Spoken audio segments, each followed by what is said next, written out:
Hello अस्सलाम वालेकुम, welcome back to my YouTube channel. So आज है अलविदा जुम्मा, जिसके लिए मैंने प्रॉपर तैयार शैयार हुई। उसके बाद मैंने कहा चलो मैंने अपने बाल ड्राई कर लेते हैं। मैंने कहा चलो अब थोड़ा सा स्किन केयर भी कर लेते हैं। मॉइस्चराइज़र लगाया, फिर मेरी बेटी यहाँ भी मुझे तंग करी थी, मैं उसको मना करी थी। खैर मॉइस्चराइज़र आपके पास जो भी हो वो आप लगा लें, मैं सेटाफिल का लगाती हूँ, बाकी आप लोगों की मर्ज़ी। फिर उसके बाद रोज़ों में मेरे इतने लिप्स ड्राई रहते हैं हद से ज़्यादा, मे बी डिहाइड्रेशन की वजह से। वैसे मेरा रोज़ों के अलावा भी ना गर्मियों में लिप्स ड्राई रहते हैं। तो मैंने ये टेमो से मंगवाई थी और ये बहुत ज़बरदस्त लिप ग्लॉस है, लिप बाम भी कह सकते हैं, लिप ग्लॉस भी कह सकते हैं। उसके बाद मैंने कहा चलो मैं अपना पूरा लुक दिखा देती हूँ, अपनी कुर्ती वगैरह दिखा देती हूँ, एंड थोड़ी सी शशकी भी कर लेती हूँ। फिर उसके बाद मैंने यहाँ स्पीड तेज़ कर दी, नमाज़ पढ़ रही थी क्योंकि ऑब्वियसली जुम्मा था, अलविदा जुम्मा, और किस तरह रोज़े गुजरे पता ही नहीं चला। खैर फिर उसके बाद मैं किचन में आई। मैंने सोचा पहले चलो लोबिया मैं बना लेती हूँ, लोबिया की चाट, इसको उबाल लेती हूँ। बनानी आज नहीं थी, मैंने को उबाल के रख लेती हूँ, कल बनानी होगी तो फिर मैं इसको प्रॉपर प्यूरी वगैरह सब तैयार करके रख लूँगी। तो उसके बाद मैंने ऑब्वियसली मैं मुट्ठी के हिसाब से ही लेती हूँ। उस तरह मुझे अंदाज़ा होता है कि हमारी फैमिली के लिए इतने ही काफ़ी हैं एक दिन के लिहाज से। सो वो वैसे भी लोबिया की चाट बनाई थी, इसको अच्छे से मैंने वॉश किया। फिर प्रेशर कुकर में मैंने इसको अच्छा 1-2 दिन के लिए भी ना मैंने इसको भिगोया नहीं था, ना 1 घंटे के लिए ना 10 मिनट के लिए, बस मैंने मुझे याद आया तो मैंने कहा चलो मैं इसको उबाल के रख लेती हूँ। उसके बाद मैंने प्रेशर कुकर में इसको चूल्हे के ऊपर रख दिया था। मैंने 20 to 25 मिनट के लिए इसको पकाना था क्योंकि मैंने भिगोया हुआ बिल्कुल नहीं था। तो फिर मैंने प्रेशर कुकर की आँच, आप लोग मुझसे बहुत ज़्यादा तेज़ हो गई थी लेकिन आप लोग नॉर्मल रखा करें। तो फिर मैंने यहाँ देखा 20-25 मिनट के बाद कि कितना हुआ है। उसके बाद मैंने खोल कर देखा।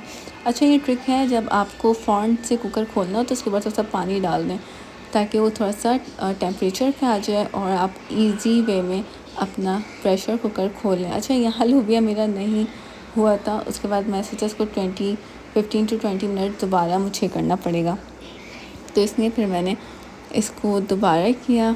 सबसे पहले तो मैंने इसमें और पानी ऐड किया क्योंकि पानी बिल्कुल सूख चुका था। मैंने इसी स्क्वायर शेप का जो डब्बा है मेरे पास, उसी के लिहाज से मैंने पानी इसके 2 कप के बराबर मैंने ऐड किए थे। उसके बाद फिर मैंने अपने प्रेशर कुकर को, ये बहुत ज़्यादा गर्म था और इसका ढकना बहुत ज़्यादा साइड से गर्म था, तो फिर मैंने टॉवल की हेल्प से इसको अच्छे से बंद किया। और जब गर्म होता है तो ये मुश्किल से भी बहुत ज़्यादा बंद होता है, तो इसका ख्याल रखना है कि हाथ वाथ ना चले। इसके बाद फिर मैंने दोबारा इसको प्रेशर कुकर में डाला और फिर दोबारा इसको चूल्हे के ऊपर रखा। फिर मैंने इसकी आँच रखी है वो लो टू मीडियम उस पर रखी, क्योंकि वो ऑब्वियसली वो 50% कुक हो चुका था। फिर यहाँ से थोड़ा सा गिर भी गया तो मैंने कहा चलो साफ भी कर लेते हैं। अब उसके बाद भी बारी आती है हमारी फ्रूट चाट की। मैंने कहा चलो फ्रूट चाट बना ली जाए, और रमज़ान देखते देखते कैसे गुजरे पता ही नहीं चला, हद से ज़्यादा अच्छे। और इस बार रमज़ान में बिल्कुल भी गर्मी नहीं थी, कोई मतलब जिस तरह रमज़ानों में गर्मी हुई है पिछले साल उस तरह बिल्कुल भी नहीं थी। बहुत अच्छे रमज़ान गुजरे अल्लाह के हुक्म से। खैर मैं यहाँ फ्रूट चाट काट रही हूँ। मैं अक्सर ये सोचती थी पता नहीं क्यों हमारी जब मेरी शादी नहीं हुई थी तो मेरी मम्मा अपनी कस्में दे देकर मुझे खिलाया करती थी, खाओ खाओ, और मैं ये सोचती थी पता नहीं मम्मा क्यों ज़बरदस्ती मुझे खिलाती हैं। लेकिन जब मैं खुद माँ बनी तो मुझे खुद रियलाइज़ हुआ कि क्यों हमारी अम्मा को इतनी टेंशन होती थी कि खा लो, अपनी कस्में देकर खिला रही हैं। जब हम खुद माँ बने, अब हमारे बच्चे अगर नहीं खा रहे होते तो हमें टेंशन हो जाती है। तो ज़ाहिर अब माँ की जगह तो कोई ले ही नहीं सकता, सवाल ही नहीं पैदा होता। तो बस अपनी माँ की कदर करनी चाहिए। और जब शादी के बाद जब माएँ दूर होती हैं तो एहसास होता है कि यार कि उस वक्त कितना खिलाती थी और हम अब अपने बच्चों को खिला रहे होते हैं। खैर माँ जैसी नेमत तो अल्लाह ताला बस ने नवाज़े हमें, हम अल्लाह का जितना शुक्र अदा करें उतना कम है। खुद माँ बनने के बाद भी बहुत अच्छा लगता है, अल्लाह का शुक्र है। बहुत ज़्यादा मेरी बेटी शरारती हद से ज़्यादा, हालांकि मैं इतनी नहीं तेज़, पता नहीं किस पे चली गई है। खैर उसके बाद मैं यहाँ फ्रूट चाट बना रही थी, आप लोग देख सकते हैं। मेरी बेटी यहाँ फिर शरारतें वगैरह कर रही थी, और वो शरारतें इतनी कर रही थी कि मैं फ्रूट चाट काटते हुए बार बार उसको बोले जा रही थी, कुछ ना कुछ बोले जा रही थी। अच्छा, यहाँ मैं अंगूर काट रही हूँ और ये मैं इसी तरह अंगूर स्पेशली से बीच से मैं कट करती हूँ, बिल्कुल छोटे छोटे क्यूब्स नहीं करती। फ्रूट चाट में मुझे एक अंगूर और एक केले, ये दो थोड़ी मुझे ना साइज़ में मतलब बहुत ज़्यादा छोटी नहीं पसंद। फ्रूट चाट में लगे तो कि बंदा फ्रूट चाट खा रहा है। बहुत लोगों को क्रीम वाली पसंद होती है, खैर मुझे मसाले वाली पसंद है। शादी से पहले मैंने क्रीम वाली इतनी खाई है, अब मेरा खाने का दिल ही नहीं चाहता, तो मैं ऑरेंज जूस डाल देती हूँ या मतलब मसाले वाली डाल देती हूँ। चाट मसाला डाल लिया कभी, वो आप पे डिपेंड करता है। उसके बाद यहाँ मैंने थोड़ी सी स्पीड बढ़ाई, मैं कहा चलो अब जल्दी से काटते हैं फिर रखते हैं, क्योंकि अफ्तारी का टाइम करीब था। फिर मैंने जाना भी था नीचे, मैंने जाना था क्योंकि ऑब्वियसली मैं बाजरा वगैरह डालने जाती हूँ, कभी सुबह चली जाती हूँ तो कभी शाम में चली जाती हूँ। मेरा ये होता है कि मैं लाजमी जाया करूँ, और फिर मैं अपनी बेटी को भी ज़रा थोड़ा सा घुमा लेती हूँ। उसके बाद भाई मैं यहाँ फ्रूट चाट काट रही थी और वो मेरे बर्तन तोड़ रही थी। ये वो बर्तन है जो मैंने इसे छुपा के रखती हूँ, लेकिन पता नहीं ये ढूंढ ही लेती है। फिर यहाँ मैं जब केले काटने लगी तो इसने मुझसे मांगा, और जब इसने मुझसे मांगा, वैसे मुझे पता था ये नहीं खाएगी, लेकिन मैं दे दिया। मैंने कहा क्या पता ये खा ले, क्योंकि इसको खिलाना एक कितना बड़ा टास्क होता है ना। और जिन माओ के बच्चे बहुत ही मुश्किल से खाते हैं उनको ही पता होगा। मेरी बच्ची कोई खाने में कोई 1-1.5 घंटे तो कहीं नहीं लगाती। मैं रोज़े में भी उसके आगे लेकर बैठी रहती हूँ और घंटा 1.5 घंटा तो कहीं नहीं गए से उसको खिलाने में, वो भी पूरा नहीं खाती, वो ही बचा देती है।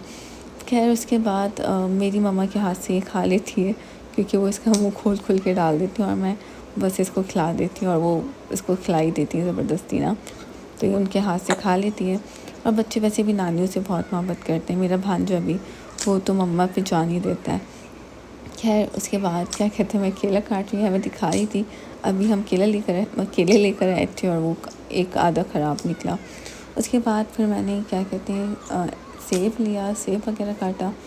फिर मैंने ये जितने भी उसका जो भी था उनके छिलके वगैरह मैंने एक शॉपर में करके फेंक दिया उसको। इसी तरह मैं समेटती हूँ हाथ के हाथ, आप लोग भी समेट लिया करें। इससे ये होता है कि ज़्यादा काम का बर्डन नहीं पड़ता, लेकिन समटाइम्स ऐसा होता है मैं एक साथ ही कर लेती हूँ। वो बस मुझ पे, जब मैं थकी हुई बहुत होती हूँ मैं हाथ के हाथ करती रहती हूँ। जब मुझे लगता है मैं कर लूँगी एक साथ ही, तो फिर मैं आराम से कर लेती हूँ। फिर यहाँ मेरी फ्रूट चाट भी हो गई थी, मैं दिखा रही हूँ आप लोगों को। और अब मैं यहाँ मसाले वसाले अपने ऐड करूँगी। अच्छा, मैं कोई ज़्यादा ऐसे कोई मसाले ऐड नहीं करती।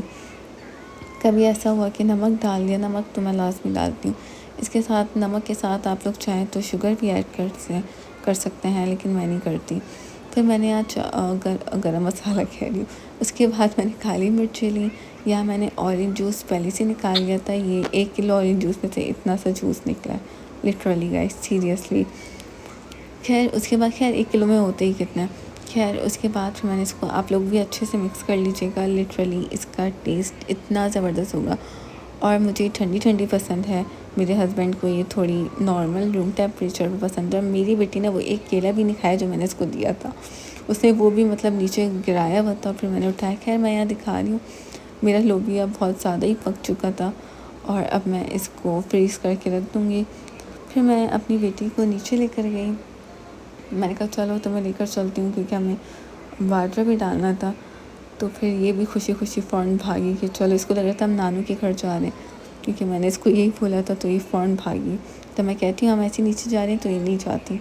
खैर उसके बाद फिर मैं बाजरा डालने गई, और आज अलविदा जुम्मा था और इतना अच्छा मौसम था, इतनी हवाएं चल रही थी, हद से ज़्यादा हसीन मौसम था। मैं ये सोच रही थी कब रमज़ान आए, कब चले गए, पता ही नहीं चला। इतनी जल्दी वक्त गुजरने लगा है कि इंसान अंदाज़ा ही नहीं लगा सकता। बस अल्लाह हमारे सारे गुनाहों को माफ़ करे और हमारे रोज़ों को कबूल करे, और हर बुरी चीज़ों से, बुरे लोगों से, शिर्क से हमें सबको बचाए। और यहाँ मौसम इतना प्यारा हो रहा था, इतनी हवाएं चल रही थी कि मेरा दिल ही नहीं चाह रहा था ऊपर जाने का। मैंने कहा चलो हम थोड़ा सा वॉक शॉक कर लेते हैं। मेरी बेटी जैसे ही मुझे दूर से आते हुए देखती है फ़ौरन भागना शुरू हो जाती है।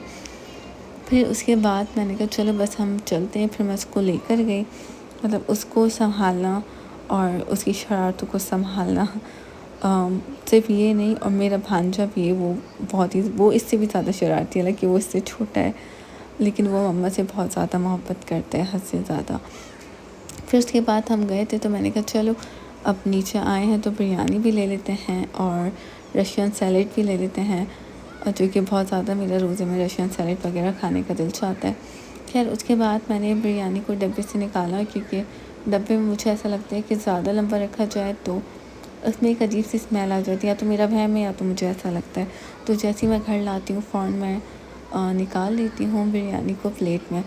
फिर रशियन सैलेड में खोली रहती, मुझे ख़्याल आया मैं बाद में इसको खोलूँगी, अभी फ्रिज में रख देती हूँ, क्योंकि वो आते आते बहुत ज़्यादा गर्म हो गई थी। रशियन सैलेड वैसे भी ठंडी पसंद है। फिर मैंने बिरयानी को मैंने कहा जब तक मैं माइक्रोवेव में रख देती हूँ, अफ्तारी से पहले मैं इसको गर्म कर लूँगी। फिर उसके बाद मैंने कहा चलो अब हम पकोड़े बना लेते हैं।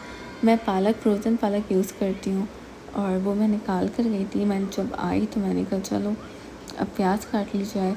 अच्छा, पकोड़ों के लिए मैं पकोड़े ना मैं इतना खाती, इतना क्या मैं खाती नहीं हूँ पकोड़े, तो मैं उसी लिहाज से बहुत कम बनाती हूँ। जितना मेरे हस्बैंड खाते हैं बस उतनी ही बना लेती हूँ, जितनी मुझे देनी होती है या लोगों को बांटनी होती है तो इस लिहाज से मैं बना लेती हूँ।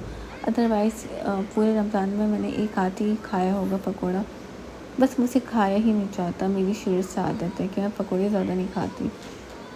खैर उसके बाद यहाँ मैं पकोड़ों के लिए मून शेप में मैं अनियंस को काट रही हूँ। आप लोग बिल्कुल पतली पतली स्लाइसेस रखिएगा अगर आप लोग क्रिस्पी से पकोड़े चाहते हैं तो। खैर मैं बिल्कुल पतली पतली कर रही हूँ। मैंने पहले मोटी मोटी काटी, जो मुझे लगी कि मोटी मोटी है इसको मैं और ज़्यादा पतली कर लूँगी। इससे ये होगा कि जब भी आप लोग पकोड़े बनाएं तो उसमें थोड़ा सा कॉर्नफ्लोर भी ऐड कर लिया करें, उससे और ज़्यादा क्रिस्पी हो जाते हैं और बहुत ज़बरदस्त लगते हैं। उसके बाद यहाँ मैंने प्याज काट ली थी, या मैंने इतनी ही पालक ली थी। उसके बाद मैंने प्याज भी डाल दी। अब बारी आती है मसाले वगैरह ऐड करने की। वैसे तो पकोड़ा मिक्स मसाला भी मिलता है, वो आप पे डिपेंड करता है कि आप लोग डालते हैं कि नहीं डालते। खैर मैं यहाँ तो बिल्कुल भी पकोड़ा मिक्स मसाला नहीं डालती थी, लेकिन अभी अवेलेबल नहीं था तो इसलिए मैंने नहीं डाला। तो मैंने बेसिक से जो स्पाइसेस होते हैं वो मैंने डाल लिया, लाइक नमक और लाल मिर्च हो गई, हल्दी पाउडर हो गया। चाहे तो आप लोग गरम मसाला भी ऐड कर सकते हैं, चाट मसाला भी ऐड कर सकते हैं। और अगर चाट मसाला ऐड करें तो सिर्फ नमक और चाट मसाला ऐड करेगा, फिर लाल मिर्च, गरम मसाला ये ऐड मत करेगा, क्योंकि उसी से आपका फ्लेवर इतना इन्हेंस हो जाएगा। मैंने यहाँ बिल्कुल भी चाट मसाला ऐड नहीं किया था। फिर मैंने बेसन डाला। अच्छा, मैं बेसन ऊपर ही डालती हूँ, उस लिहाज से मैं मिक्स करती हूँ। मैं शुरू से इसी तरह से बनाती हूँ।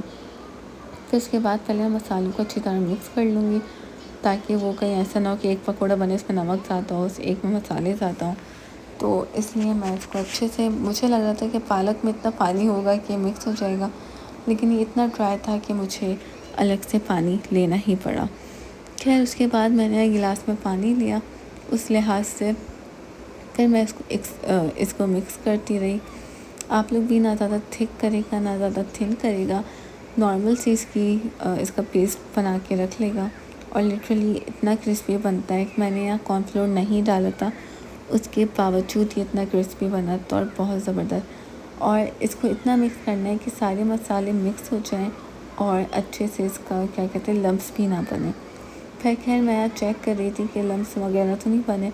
आप लोग देख सकते हैं ना ज़्यादा थिक है ना ज़्यादा थिन है। फिर उसके बाद मैंने कल वाइट सॉस पास्ता बनाया था, वो बचा हुआ था। मैंने कहा चलो ये भी गर्म कर लेती हूँ। उसके बाद फिर मैंने अपने मतलब पकोड़े बनाने शुरू कर लिए। पकोड़े बना रही थी तो आपने अच्छे से तेल को गर्म कर लेना है, उसके बाद पकोड़े डालेगा। मैंने 5 मिनट तक मैक्सिमम तेल को अच्छे खासी गर्म किया है। उसके बाद मैंने फिर पकोड़े डालना शुरू किया। अगर आप ठंडे तेल में डाल देंगे तो बिल्कुल अलग अलग हो जाएंगे, या तो उस तरह क्रिस्पी नहीं होंगे। और मैं डीप फ्राई करती हूँ मेरी शुरू से, क्योंकि आप अगर डीप फ्राई नहीं करोगे तो अंदर से कच्चे कच्चे रहेंगे। और अगर आप कम तेल में बनाएं तो बिल्कुल भी लो फ्लेम पे आप 10 to 15 मिनट तक पकाएं, फिर जाके वो आपके पक्के बनेंगे। फिर इसके बाद मुझे यहाँ मुश्किल से 5-6 मिनट ही हुए थे और मेरे पकोड़े इतने क्रिस्पी और इतने मज़े के बन गए थे, हद से ज़्यादा, कि बस जब मैं बना रही थी तो मेरी हालत बुरी थी, क्योंकि मुझे इतनी भूख लगना शुरू हो गई थी, क्योंकि बिल्कुल एंड टाइम होता है। तो फिर मुझे तब प्यास वगैरह ज़्यादा लगती है, अदरवाइज़ अल्लाह के हुक्म से सब कुछ बहुत पूरे दिन माशाल्लाह रोज़ा नहीं लगता। सिर्फ एंड टाइम पे जब मैं बना रही होती हूँ चीज़ें तब मुझे लगता है। फिर इसके बाद यहाँ मैंने टेबल पे सामान रखा। अब फिर मैं इफ्तारी का वेट कर रही थी। होप सो आप लोगों को मेरा ब्लॉग